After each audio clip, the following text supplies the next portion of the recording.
সম্মানিত ভিউয়ার্স, এই যে দেখেন আমরা কাজের অবসরে এটা হচ্ছে বিকালের টিফিন, যা হচ্ছে এখনকার টিফিন। আর টিফিন থাকছে হলো কি কাঁঠাল, কাঁঠাল না আলমগীর? কাঁঠাল।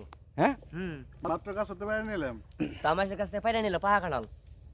এই যে দেখেন মোটু পাতলুর কাম। মোটু পাতলুর কাম।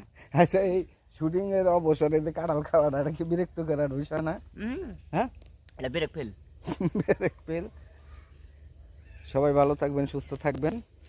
এই হচ্ছে আমাদের নায়িকা।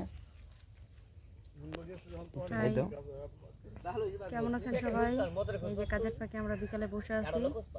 সবাই আমাদের টিমের জন্য দোয়া করবেন। আর অবশ্যই আইডি থেকে ভিডিওটি ছাড়া হবে, অবশ্যই ফলো দিয়ে পাশে থাকবেন। আর ভিডিওতে লাইক কমেন্ট শেয়ার করতে কখনো ভুলবেন না। হ্যাঁ, আমি বলছি পুরো টিমের জন্য। আর এক্সট্রা ভাবে আমাদের আলমগীর ভাইয়ের জন্য দোয়া করবেন। উনি এমনি শরীর স্বাস্থ্যবান মানুষ, তো ওনার শরীর স্বাস্থ্যটা যেন একটু বাড়ে। খোদা হাফেজ।